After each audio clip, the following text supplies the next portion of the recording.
예, 저하고 성경학교는 5개월 만에 진행이 되었습니다. 방금 말씀드린 것처럼 내년에는 우리가 이제 교부 학교를 제가 준비하고 있는데, 그래서 학기제로 진짜 좀 학교처럼 일주일에 한 번씩 수업하고 그렇게 계획을 짜고 있어요. 이 월교육은 이게 뭐가 좀 안 맞아, 이게.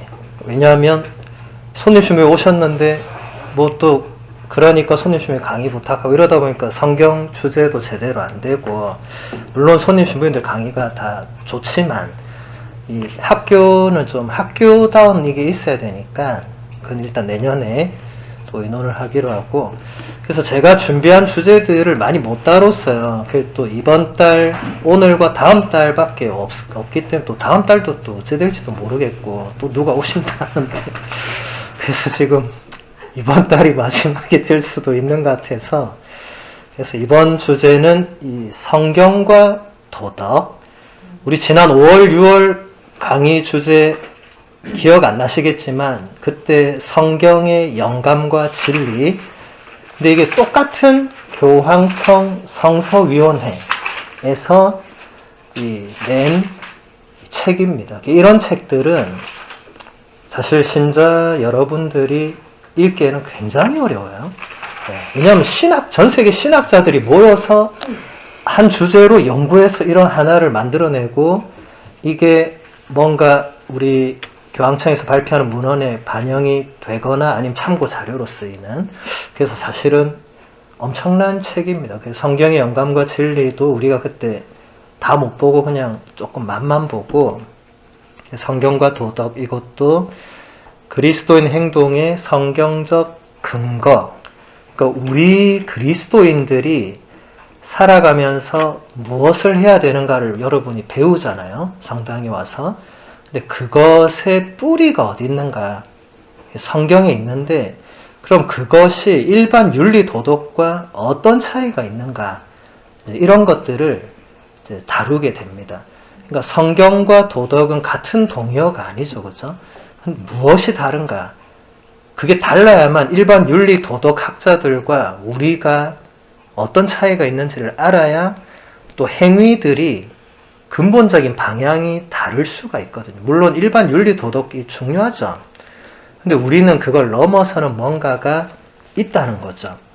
그래서 많이는 못 보겠지만 같이 보도록 하겠습니다. 먼저 머릿말에서 성경에는 많은 규범과 계명과 율법과 법전 등이 들어 있습니다. 그러나 이들을 주의 깊게 읽어보면 그러한 규범들이 고립되어 있는 것이 아니라 언제나 특정한 문맥에 속해 있다는 사실이 드러납니다. 성경의 인간학에서 첫째 바탕이 되는 것은 인간의 행위에 선행하는 하느님의 행위, 그분께서 은총을 선물로 주시고 친교로 부르시는 것이라고 할 수가 있습니다. 규범 전체는 거기에 따르는 귀결로서 하느님의 선물을 받아들이고 그것대로 살아가는 바른 길을 보여주려는 것입니다. 여러분 알다시피 성경에는 구약, 신약 포함해서 수많은 법들, 신명기 생각해보면 이해가 되시겠죠. 또 수많은 계명들, 기본 10계명에다가 거기 플러스 하느님께서 중간중간에 이걸 해라 하지 마라, 또 예수님께서도 또 이건 해야 된다 이건 하지 말아야 된다, 이렇게 많은 계명들, 또 모세오경은 그 전체가 하나의 율법서라고도 할 수 있고, 이런 수많은 것들이 서로 따로 노는 것이 아니라 언제나 특정한 어떤 문맥에 속해 있고, 그리고 이것은 근본적으로 하느님께서 인간에 앞서서 무언가 당신의 은총의 선물을 주시는 그 하나의 도구 역할들을 하는, 그리고 거기에 따라서 인간이 그럼 어떻게 살아야 되나? 하느님의 선물을 받으려면 선물을 받을 자격을 갖춰야 되죠. 혼인잔치에 그냥 손님이 왔는데 예복을 입지 않아서 쫓겨난 이야기를 기억하시면 됩니다. 하느님의 은총과 선물은 주어진다고 그냥 덥석 받아 먹는 게 아니에요. 그 준비가 있어야 되고, 그래야 그게 하느님의 은총인지 선물인지를 알게 되고, 거기에 맞가진 삶과 행동이 따라야 됩니다. 그래서 그런 것들을 우리가 이제 보게 될 건데, 또 다른 본문을 보면 이러한 성경 개념의 기초는 인간이 하느님께서 창조하신 존재라는 인간관입니다. 인간은 모든 사물과 다른 사람과 따로 떨어져 고립된 독자적인 존재가 아닙니다. 인간은 하느님과 또 형제들의 공동체와 근본적이고 본질적인 관계를 맺고 있습니다. 하느님께서는 당신의 모습으로 인류를 창조하셨습니다. 인간의 실존 자체가 하느님께서 주신 첫째 선물이고 근본적인 선물입니다. 성경의 관점에서 도덕 규범에 관한 담론은 규범을 따로 떼어내어서 그것만 다룰 수 없습니다. 도덕 규범은 언제나 인간 실존에 관한 성경의 시각이라는 맥락 안에 포함시켜야 합니다. 여러분, 항상 성경을 읽을 때, 성경 안에 그 수많은 계명들을 접할 때 가장 근본적 기준이 되는 것을 지금 이 문헌이 잘 설명을 하고 있거든요. 인간은 하느님이 창조하신 특별한 존재다. 여기서는 인간의 존재 자체가 하느님이 주신 선물이다.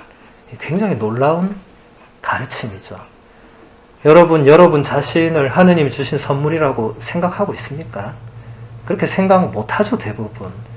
왜냐하면 내 삶이 자꾸 엉망으로, 내가 스스로 나를 엉망으로 살게 만들 때 우리는 자신의 비참함을 느끼면서 내가 선물이라는 생각을 잘 못하죠. 그러면 뭐 다른 사람도 선물이라는 생각을 잘 못할 수밖에 없겠죠. 그냥 그렇게 살아가나 보다 이렇게 체념할 수도 있고, 하지만 성경에서는 우리 인간이 아무리 비참하고 죄를 짓고, 성경에 또 다 나오잖아요. 인간의 비참함은 성경에 모두 다 나옵니다. 대단히 적나라하게. 성경은 아무것도 숨기지 않아요. 아무것도 감추지 않고 인간이라는 그 존재가 어떤지를 그대로 보여줍니다. 여러 인물들과 사건들을 통해서. 아무리 위대하다는 사람들, 뭐 정말 뛰어나다는 사람들도 인간적으로 그 약함, 부족함, 비참함을 다 가지고 있죠. 그럼에도 불구하고 인간은 하나님께서 주신 선물이다. 그런데 왜 우리가 선물로서 살지 못하는가는 하나님께서 보여주시는 그 올바른 길, 그것을 우리가 제대로 걸어가지 못하기 때문이죠. 알면서도 걸어가지 않는 사람이 있고, 몰라서도 못 걸어가는 사람도 있고, 뭐 그건 다양하겠죠. 그래서 우리가 언제나 이 첫 번째, 인간은 하느님의 모상이다. 라틴어로 이것을 이마고 데이라고 하죠. 이마고 데이. 아마 이마고 데이란 말은 많이 들어보셨을 거예요. 이마고, 라틴어 써진 그대로 읽으면 됩니다. 이마고 데이. 이게 영어는 다 라틴어에 거의 왔죠. 영어는 image of God 이렇게 되겠죠. 그러니까 하느님의 이미지를 그대로 받은 인간이다. 우리 각자 안에는 뭔가 하느님이 가지고 있는, 그리고 다른 피조물에게는 없는 무언가가 있다는 거예요. 예. 찾아보면 많은데 우리가 사실 그런 걸 찾아보고 살 틈이 없죠. 사는 게 너무 바쁘니까 그냥 막 살잖아요. 그죠? 정신없이. 우리 안에는 하느님 당신의 고유한 뭔가를 우리에게만 나눠주신 게 있고, 그것을 전해주는 이야기가 창세기 1장의 그 창조 이야기죠. 여러분 1월 1일 날 읽은 걸 기억해 보시면 하느님께서 6일 동안 세상을 창조하실 때 앞에 5일은 그냥 빛이 생겨라, 뭐가 생겨라, 뭐가 번성해라 명령형으로, 근데 마지막에 인간을 창조하실 때는 명령형이 나오지 않습니다. 원문에 보면. 예. 그리고 처음으로 하느님 안에서 대화도 나와요. 우리와 비슷하게 우리의 모습으로 사람을 만들자. 권유형으로. 예. 그러니까 뭐 영어란 뭐 let us make 뭐 이런 식으로 나가겠죠. 그렇게 해서 인간을 창조의 정점에 올려놓습니다. 우리는 우리 안에 있는 저 이마고 데이를 끊임없이 찾아 나가는 게 굉장히 중요해요. 우리의 인간적인 약함, 비참함, 또 죄악, 어둠, 뭐 이런 부정적인 부분이 물론 있습니다. 없는 사람은 없습니다. 인간이라면 누구나 있습니다. 근데 그쪽 면만 봐서는 안 되고 하느님께서 주신 저 특별한 선물, 이마고 데이를 끊임없이 내 안에서 찾아 나가는. 그러니까 여러분 자신에게 너무 실망하거나 또 다른 사람에게도 너무 실망하거나 그런 것은 좋지 않습니다. 나에게도 그에게도 이마고 데이는 있습니다. 이제 그것을 찾기 위해서 애를 써야 되겠죠. 이제 1항을 보면 인류는 늘 행복과 의미를 추구해 왔습니다. 아우구스티노 성인은 이에 관해 다음과 같이 잘 표현했습니다. 인간은 행복할 수 없는 방식으로 살면서도 행복하기를 바랍니다. 이 말은 이미 인간의 근원적인 욕망과 의식적이건 무의식적이건 도덕적인 선택의 갈등 문제를 보여줍니다. 파스칼은 이러한 긴장을 잘 묘사했습니다. 만일 인간이 하느님을 위해서 창조된 것이 아니라면 왜 하느님 안에서만 행복을 누리는 것인가? 인간이 하느님을 위해서 창조된 것이라면 왜 그토록 하느님을 멀리하는 것처럼 보이는가? 굉장히 심오한 통찰입니다. 인간은 늘 행복과 의미를 추구해왔다. 이것은 고대 여러분 철학이나 고대 이야기나 고대인들 그 역사 뭐 이런 거 읽어봐도 끊임없이 고대에서부터 그 아주 옛날에서부터 사람들은 행복하고 싶어 했고 삶의 의미를 찾고 싶어 했어요. 이것은 지금까지도 똑같습니다. 여러분 지금도 행복하게 살고 싶고 의미 있게 살고 싶잖아요. 그래서 제가 우리 성당 와서 지금 1년 내내 의미를 찾자, 의미를 부여하자, 의미를 발견하자, 의미 계속 얘기하잖아요. 의미 없는 삶은 어떤 삶이 되겠습니까? 의미가 없으면 뭐 이거는 좋지 않죠. 근데 그것을 아우구스티노 성인 이 위대한 교부는 이것을 인간이 행복할 수 없는 방식으로 살면서 행복하기를 바란다. 이것은 제가 예전에 행복한 삶이라는 강의를 할 때 다음에 여러분 기회 있으시면 제 유튜브나 블로그에 제목에 행복한 삶 이렇게 치면 그 강의가 나와요. 그게 아우구스티노 성인의 작품, 행복한 삶이라는 작품이 있습니다. 거기서 다룬 어떤 인간의 행복. 근데 인간은 이미 행복할 수 있는 길이 있지만 그것을 잘 모르거나 혹은 알면서도 다른 걸 찾는, 그러니까 뭔가 긴장이 있죠. 이것을 파스칼이 정말 너무나 정확하게 집어냈죠. 인간이 하느님을 위해서 창조되었다면 왜 하느님을 자꾸 멀리하는 쪽으로 가는가? 근데 반대로 또 하느님을 위해서 창조된 것이 아니라면 왜 하느님 안에서만 행복을 누릴 수 있는가? 파스칼도 아우구스티노 성인도 행복한 삶의 결론은 하나였습니다. 하느님을 모신 사람만이 행복하다. 그 과정은 너무 기니까 여기서 다 다룰 수는 없고, 왜냐하면 행복이란 것이 일시적이거나 사라져버리거나 그런 것이 행복의 목적이나 대상이 된다면 그 행복은 영원할 수 없기 때문에 완전한 행복이 아닌 거죠. 근데 그런 의미에서 그러면 우리 삶에서 끊어지지 않는 지속적인 행복을 걸 수 있는 존재나 물질이나 그게 뭐가 있나를 다 따져봤어요. 그 책 안에서. 그러니까 그게 이 지상에서는 그 무엇도 그렇게 안 되는 거예요. 그런데 오직 하느님만이 그런 유일한 존재이신 거예요. 그래서 하느님 행복을 두는 사람은 행복하다. 이 자세한 것은 제가 아까 말씀드린 더 행복한 삶이라는 강의를 한번 들어보시면 도움이 많이 될 것입니다. 그 다음 계시된 도덕 사항을 보겠습니다. 성경의 시각에서 도덕은 부수적인 것은 아니지만 2차적인 것입니다. 첫 번째이고 근본적인 것은 우리가 신학적으로 은총이라고 부르는 하느님의 주도권입니다.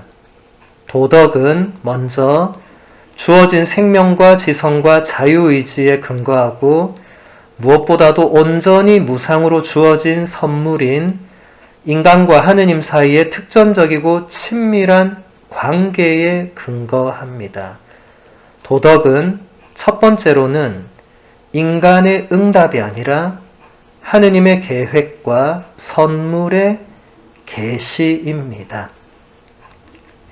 아까 이 항의 제목이 계시된 도덕. 계시란 말이 뭘 시작하다 이런 게 아니고 우리 가톨릭에서는 계시라고 하면 제가 아마 여러 번 설명해서 여러분 잘 아실 거예요. 레벨라치오라는 라틴어, 여기 n을 붙이면 레벨레이션 해서 이게 벨라리 하면 뭔가를 덮는 거예요. 베일 생각하면 돼요. 여기서 나온 단어가 베일이거든요. 뭔가를 감추고 덮는, 요런 거. 예, 지금 뒤에를 가리고 있잖아요. 예, 이것을 여는 게 레벨라레입니다. 예. 이것을 계시라고 하는 것은 하느님께서 당신 자신과 당신의 계획과 당신의 뜻과 당신의 사랑과 또 인간에게 당신이 말을 건네는 이 모든 것들을 다 계시라고 합니다. 그게 동사로 하면 계시하다. 그런데 여기 계시된 도덕이니까 도덕은 하느님의 계시의 결과물이 되는 거죠. 예. 이게 지금 그냥 일반 도덕론과 성경에서 우리 교회가 가르치는 도덕의 결정적인 차이입니다. 그러니까 하느님이 인간에게 도덕을, 올바로 살아가는 길을 알려주셨다는 게 성경의 핵심 내용이 되죠. 그래서 거기서 중요한 게 하느님의 주도권, 신학적으로는 은총이라고 표현할 수 있는, 그러니까 하느님의 뜻이 먼저 앞서 있다는 겁니다. 어떻게 사는 것이 올바른가, 인간들끼리 뭐가 바른가를 논의하는 이전에 하느님께서 우리에게 어떻게 사는 것이 올바른 길인가를 이미 성경 전체를 통해서 가르쳐주고 계신다는 거죠. 계속 본문을 보면 이것을 전제로 하면 계약 과정의 핵심 부분인 율법 자체가 하느님의 선물입니다. 율법은 원래 행위와 태도에 부과되는 법률적 개념이 아니라 신학적인 개념인데 성경 자체에서는 이것을 길이라고 적절하게 표현합니다. 그것은 제시되어 있는 길인 것입니다. 도덕적인 가르침은 분명히 교회의 본질적 사명의 일부이기는 하지만 하느님의 선물과 영적 체험의 가치를 깨닫는 것에 비하면 2차적입니다. 이것은 우리 시대의 사람들이 잘 인식하지 못하는 사실입니다. 굉장히 중요한 주제를 지금 많이 다루고 있습니다. 먼저 율법은 그 자체가 하느님의 선물이다. 여러분 모세오경 읽을 때 읽으면서 이게 하느님의 선물이다 느낀 사람 있어요? 별로 없을 거예요. 읽는 내내 내가 이걸 왜 읽어야 되나 이러면서 대부분 읽었을 거예요. 내가 왜 이 옛날 이스라엘 백성의 이걸 내가 왜 알아야 되나 이러면서 읽었을 거예요. 그때는 잘 몰랐던 거죠. 그 하나하나가 중요한 하느님의 계명이니까 중요하지 않을 수 없지만 그 전체를 봤을 때 이게 단순히 하느님이 너 이거 지켜. 너희들 이거 지켜. 안 지키면 벌 받아. 이런 차원으로 주신 게 아니라는 거예요. 그런데 이스라엘은 점차 그게 그런 식으로 들어오면서 율법이 점점 더 이상하게 세분화되고 그렇게 돼서 여러분 예수님 시대에 예수님과 율법학자들 논쟁 보면 어이가 없죠. 진짜 기가 차죠. 예수님 제자들이 배가 고파서 미리삭을 뜯어 먹으니까 율법학자들 뭐라고 해요? 왜 안식일에 노동을 하느냐고 막 이렇게 해요. 또 예수님이 누군가 안식일에 병자를 고쳐주니까 그 회당장이 막 분노를 해요. 왜 안식일에 병자를 고쳐주냐고. 지금 말이 안 되는 거예요. 말이. 그 시대가 그 정도까지 간 거예요. 그러니까 이게 율법이라는 그 자체가 뭔지를, 그 본질을 이제 놓치면서 이제 인간적으로 계속 그렇게 끝도 없이 가다 보면 예수님 말씀대로 안식일에 자기 소나 나귀는 물먹이러 가면서 사람은 그렇게 하면 안 되는 거예요. 말도 안 되는 이런 상황이 실제로 예수님 시대에는 비일비재했던 겁니다. 그래서 이것을 성경에서는 길이라고 히브리어로 데렉이라고 하는데 길이라는 표현이 굉장히 중요합니다. 성경에서. 예. 하느님께서는 언제나 인간을 부르시고 부르심이 끝이 아니라 그가 어디로 가야 하는지 길을 보여주시죠. 길을 알려주시죠. 그리고 여러분 구약의 예언서들 읽어보면 길을 시편이나 이런 거 보면 하느님 당신의 길을 걷게 하소서. 주님 내가 당신의 길만을 걷게 하소서. 주님 당신의 길을 보여주소서. 우리가 걸어가야 할 길이 있는데 우리가 다 각자가 인생길을 걷고 있는데 우리의 그 모델이 되는 길은 하느님이 보여주시는 길이어야 되겠죠. 적어도 우리 신앙인들에게는. 신앙인이 아닌 사람들은 그냥 마이웨이를 가면 되죠. 아무도 뭐라 하지 않죠. 사회법에 어긋나지 않는 한 그냥 마이웨이로 살면 됩니다. 사회법에 어긋나면 문제가 발생하고. 근데 우리는 그 차원이 아니라 하느님께서 우리에게 알려주신 길이 있다. 그리고 이것은 도덕, 일반 윤리 도덕보다 우선되고 1차적인 거다. 하느님의 선물과 영적 체험의 가치를 깨닫는 것이 1차적이고 도덕적인 것은 2차적인 거다. 그러니까 도덕이 중요하지 않다. 이 말을 하는 게 아니고 이 시대 사람들은 지금 여기서 보세요. 우리 시대 사람들이 이것을 잘 모르고 있다고. 그러니까 많은 신자들도 그냥 내가 주일 미사 나오고 또 나름 열심히 기도하고 윤리 도덕을 잘 지키면 괜찮게 산다고 생각하는 거예요. 근데 근본적인 방향을 지금 못 잡고 있는 거예요. 근본적인 첫 번째는 하느님이 주시는 선물이 무엇인가, 그리고 내가 하느님이란 존재를 깨닫게 되는 이런 체험이 1차적이어야 되는데 그게 없다 보니까 이 2차적인 게 1차로 올라가고, 그러니까 뭔가 신앙생활에 진짜 내적인 기쁨이나 이런 건 없고 그냥 이제 오는 거예요. 그러니까 뭔가 지치는 거예요, 사람들이.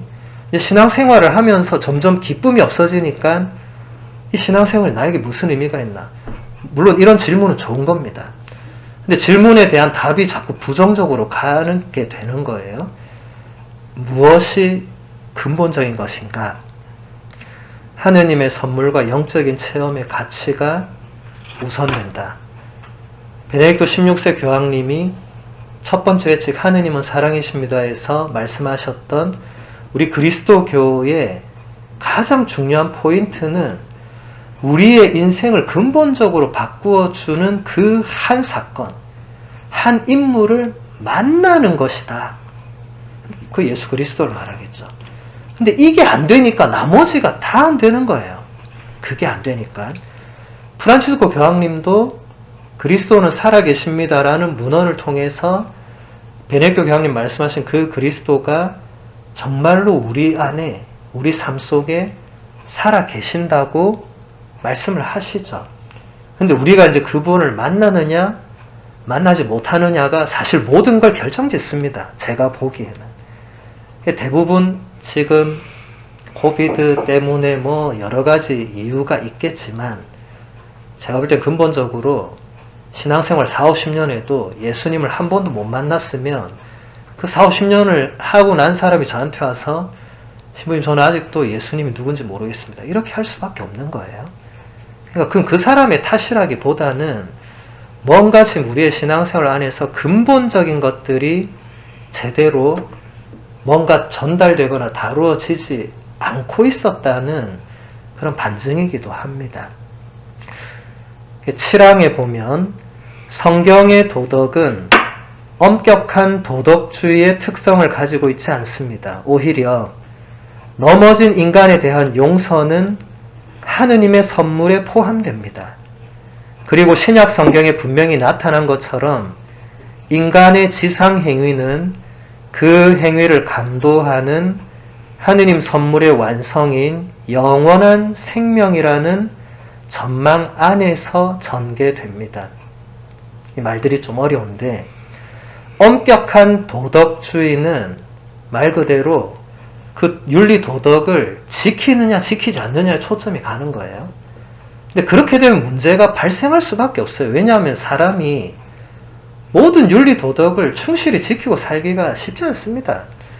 여러분 하루에도 자신이 자기 전에 한번 양심 성찰해 보세요. 내가 하루 종일 윤리 도덕을 얼마나 충실히 지켰나. 물론 평소에 다 잘 지키겠지만 우린 때로는 잘 지키지 못하고, 근데 그것이 본질이 되면 우린 자꾸 제가 아까 얘기했듯이 부정적인 쪽으로 갈 수밖에 없어요. 아, 난 안 되는구나. 난 진짜 안 되는구나. 자꾸 그렇게 가면 결론이 어디로 가겠어요? 그게 아니라는 거죠. 여기서 뭐라고 합니까? 넘어진 인간에 대한 용서도 하느님의 선물이다. 우리가 이렇게 난 안 되는 건 넘어지고 난 정말 안 되는 건 또 넘어졌는데 어떻게 일어납니까? 하느님이 그래도 괜찮다. 다시 일어나라. 하면 또 일어날 수 있는 거죠. 이게 신앙인과 비신앙인의 결정적인 차이죠. 비신앙인은 거기서 어떻게 일어나겠어? 뭐 알아서 일어나겠죠. 근데 우리는 그게 아니라 그래도 나를 이렇게 세워주시는 혹은 기다려주시는 하느님이 있다고 믿기 때문에 또 다시 일어날 수 있죠. 여러분 루카복음서 15장의 탕자의 비유는 이럴 때 다시 한번 인용해도 정말 언제나 그 부분은 우리에게 희망을 줍니다. 우리는 누구나 그 둘째 아들입니다. 누구나 우리는 하느님을 떠나 있었던 적이 있고 지금도 떠나 있을 수도 있고 하느님과 멀어져 있을 수 있어요. 근데 그 둘째 아들이 하느님께 돌아옵니다. 돌아오니까 하느님은 잔치를 벌이죠. 이게 굉장히 신앙의 독특한 부분입니다. 이건 윤리도덕적인 면을 넘어서는 거죠. 거기서 윤리도덕에 충실했던 사람이 있었죠. 큰아들. 큰아들이 못 받아들이죠. 쟤는 윤리도덕적으로 엉망으로 살고 심지어 아버지를 버린 폐륜한데 저걸 어떻게 받아들이냐고. 윤리도덕적으로는 정말 옳은 말들입니다. 근데 그 아버지가 큰아들한테 뭐라고 했습니까? 내 것은 다 네 것이고 너의 저 아우는 죽었다가 살아난 거기 때문에 내가 기뻐하지 않을 수가 없다. 윤리 도덕을 넘어서는 차원. 그런 하느님의 사랑과 자비와 용서를 우리가 믿고 있기 때문에 엄격한 도덕주의가 성경에서는 그게 전부가 아니다. 여러분 조심해야 될 것은 그렇다고 윤리 도덕을 지키지 않아도 된다. 그건 또 아닙니다. 그것은 문제가 발생하죠. 그럼 계속 죄만 짓고 살아도 되는가? 아니죠. 성경은 그 어떤 부분도 그래 네 맘대로 죄 지어라 하느님은 다 용서해 이렇게 가르치지 않습니다. 죄를 짓지 않기 위해서 끊임없이 노력해야죠. 노력해야 되지만 그래도 우리는 넘어지는 자신을 발견합니다. 실망하죠. 그렇지만 그 실망에 머무르지 말고 언제든지 다시 일어나서 그 작은 아들이 했던 그 말 있죠. 일어나 아버지께 돌아가리라. 그 원문에 보면 일어나서 나의 아버지께 돌아가리라. 우리말에는 없는데 원문에는 나의라는 이 마이가 들어가 있거든요. 나의 아버지. 그러니까 우리가 아무리 하느님과 반대되는 길, 윤리도덕적으로도 뭐 엉망으로 뭐 지금 내적으로 무너져 있다 하더라도 하느님이 나의 아버지라는 그 확신이 있으면 됩니다. 그 둘째 아들이 하느님이 나의 아버지가 아니고 그냥 아버지면 누구 아버지인지 모르잖아요. 이미 그 아버지를 버리고 나왔는데 그럼 못 돌아가죠. 근데 그렇게 버리고 나왔을지라도 그 아들에게는 하느님은 언제나 변함없이 내 아버지였던 거죠. 그러니까 돌아갈 수 있었던 거고 우리도 그렇게 할 수 있습니다. 8항을 보면 성경 이야기의 맨 처음은 하느님의 창조 행위입니다. 이 첫 창조에는 모든 것, 곧 하늘과 땅이 포함됩니다. 이로써 모든 것은 하느님께서 정하신 것이고 창조주 하느님께서 자유로이 주신 선물이라고 단언하는 것입니다. 하느님께서 모든 것의 창조주라는 인식은 이스라엘에게 하느님에 관한 첫 번째 지식이 아니라 하느님 체험의 결실이며 신앙 역사의 산물입니다. 창세기 1장 1절을 여러분이 기억해 보시면 한처음에 하느님께서 하늘과 땅을 창조하셨다. 이렇게 되어 있죠. 첫 문장이니까 대단히 중요하겠죠. 제가 다른 여러 강의에서 설명했지만 여기서 하늘과 땅이 우리 눈에 보이는 저 스카이와 이 땅이 아니죠. 하늘은 우리 눈에 보이지 않는 모든 영역, 그리고 땅은 우리 눈에 보이는 모든 영역. 그래서 여러분 니케아 콘스탄티노플 신경에서 우리 어떤 고백을 하죠? 한 분이 하나님을 저는 믿나이다. 전능하신 아버지, 하늘과 땅과 그것을 좀 더 확대 해석해서 유형, 무형한 만물의 창조주를 믿나이다. 이게 우리는 또 유형, 무형으로 번역했지만 원래 그 원문에 보면 보이는 것과 보이지 않는 것 이렇게 되어 있어요. 예. 라틴어로 보면 visibilis et invisibilis 이렇게 되어 있거든요. 그러니까 눈에 보이는 모든 것. 그러니까 제가 아까 말한 우리 눈에 보이는 것은 물질 세상이죠. 근데 우리 눈에 보이지 않는 것이 있죠. 정신, 영혼, 또 이런 그 깊은 어떤 그 영역은 눈에 보이지 않죠. 근데 그런 것까지도 모두 다 하느님의 창조 작품이죠. 그로써 모든 것이 하느님이 정하신 것이고 모든 것이 하느님의 선물이 되는 것입니다. 근데 이것은 여기서 중요한 통찰이 하느님에 대한 지식이 아니다, 이게. 이걸 여러분 지식적으로 하느님이 그렇구나라고 접근하면 안 되고 하느님 체험의 결실이다. 이스라엘이 신앙의 길을 걸어가면서 하느님이 정말 모든 것을 정말 다 만드신 아버지시구나 라고 깨닫고 그 깨달음이 창세기 첫 번째 문장으로 들어갔다는 겁니다. 계속 본문 보면 창조주께서 인간에게 주신 특별한 선물은 바로 하느님께서 인간을 당신의 모습으로 창조하셨다는 것입니다.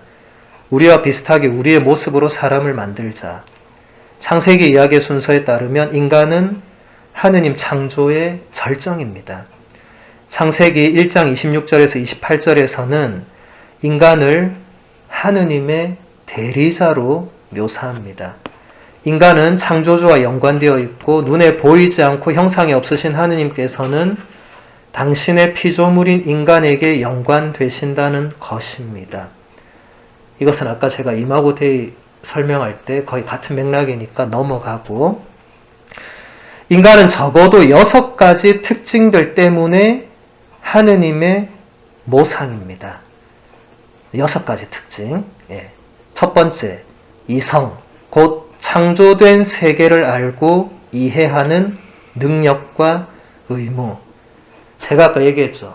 하느님이 가지고 있는 그 어떤 것 중에서 다른 피조물에게 주시지 않고 오직 인간에게만 주심으로써 인간을 이마고 데이라는 특별한 위치에 올려놓은 그 특징이 뭐가 있을까를 이제 이 상소위원회가 구체적으로 설명하는 거예요. 이성은 굉장히 중요한 것입니다.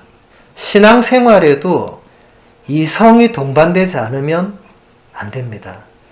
여러분, 맹목적인 신앙이 얼마나 위험한지 아마 여러 사례들 제가 지금 말하진 않겠지만, 맹목적 신앙을 해서 많은 문제들이 발생하는 여러 사입이나 이단이나 많이 보실 거예요. 이성 작용이 전혀 안 됩니다. 그들은 오로지 그냥 맹목적으로 그냥 가는 거예요. 근데 이성이 작용이 되어야만 창조된 세계를 제대로 알고 이해를 할 수가 있습니다. 그러니까 하느님이 모든 것을 만드셨다고 이렇게 제가 얘기할 때 어떤 사람이 그냥 그런가 보다 이렇게 넘어가잖아요. 그것은 본인의 이성적 작용이 하나도 동반되지 않았기 때문에 나중에 문제가 될 수 있습니다. 여러분, 신앙생활 하면서 제일 조심해야 될 태도는 그런가 보다. 그 단어가 나오면 문제가 있구나, 지금 내한테. 이것을 내가 이성적으로 이게 뭘까 하고 이것에 대해서 고민하고 씨름하고 이렇게 해야 되는데 그게 아니고 그냥 그런가 보다. 그냥 넘어가는 거예요. 인생 별거 있나? 물에 물 탄 듯 술에 술 탄 듯 살면 되지.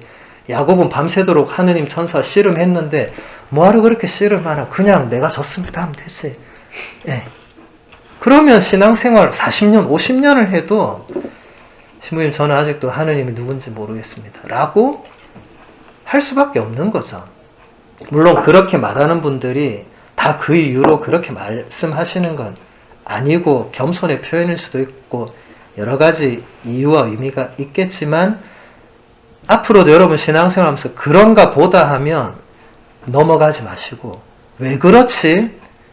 이렇게 질문을 던지고 답을 스스로 찾아보고 안되면 자료를 찾아보고 안되면 신부님한테 와서 이거 왜 이런 거예요? 물어보고 따져보고 이성적인 작용을 신앙은 어느 정도는 해야 됩니다. 그렇게 하지 않으면 하느님에 대해서 제대로 이 신앙적인 정말 이 믿음이 이렇게 생기기가 어려워요. 제가 볼 때 지금 한국의 신자들은 이 부분이 상당히 좀 부족한 것 같아요.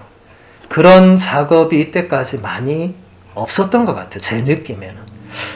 전혀 이성적인 어떤 씨름이나 하느님에 대한 신비에 대한 어떤 이런 고민이나 고찰 이런 것을 거의 접하지 못하고 그냥 있으니까 이거 해야 되고 이런 식으로 계속 뭔가 되어온 게 아닌가. 왜냐하면 서양 사람들은 기본적으로 이성 철학 이런 게 굉장히 깔려있고 이런 게 중요하기 때문에 그냥 안 받아들여요. 이 사람들은. 하느님이 하늘과 땅을 창조하셨다. 어떻게? 바로 이렇게 나와요. 무슨 근거로? 나한테 증거를 대봐. 나한테 설명해봐. 이렇게 나와요. 근데 우리는 하느님께서 하늘과 땅을 창조 그런가 보네. 그분 전능하니까 다 했나 보네. 넘어가는 거예요. 그냥. 넘어가고 나면 남는 게 하나도 없습니다. 그래서 여러분이 이성이라는 것은 앞으로도 계속해서 여러분 이성은 나이가 든다고 해서 사라지거나 이렇지 않아요. 우리가 나이가 들면 이제 건망증이 좀 생길 수 있죠. 자꾸 잊어버릴 수 있죠. 그거랑 이성적 작용이 퇴화되는 건 전혀 아닙니다. 나이가 들어도 이성은 끊임없이 움직일 수 있죠. 그래서 여러분 가장 좋은 것은 계속 질문을 던지면 됩니다. 왜 이렇지? 여러분 기도할 때 혹은 묵상할 때도 마찬가지예요. 하느님 이건 왜 이렇게 되죠? 하느님 저는 열심히 이렇게 갔는데 왜 이런 결과가 나왔죠? 근데 그렇게 질문을 던지고 답을 찾아서 들어가다 보면 그리고 그렇게 들어가는 게 이 이성이 지금 신앙적인 영역에서 엄청난 이 작용을 하는 거죠. 그러면 무언가 깨달음이 조금씩 옵니다. 바로는 안 오는데 뭔가 이 길을 막 이제 찾아가는 거죠. 뭔가 엉킨 실타리를 풀어가는 거죠. 그러다 보면 이 지점에서 이런 게 있었구나. 이거는 하느님이 이렇게 해주신 거였구나. 근데 내가 몰랐구나. 그땐 생각을 못했구나. 이런 식으로 깨달음이란 게 옵니다. 그런 것들이 신앙에서 굉장히 중요한 요소입니다. 그냥 하느님이 당신을 사랑하십니다. 네, 아멘. 하느님은 내일도 당신을 용서하실 겁니다. 네, 아멘. 이게 아니고 나한테 왜? 내가 뭐 잘한 것도 없는데 자꾸 이렇게 따지고 드는, 따진다는 표현이 우리말 정서로는 좋지는 않지만 어쨌든 자꾸 이성적인 이 작용을 여러분들이 스스로 해야만, 그래야만 이마고 데이, 하느님이 우리에게 주신 그 이마고를 찾아낼 수 있다.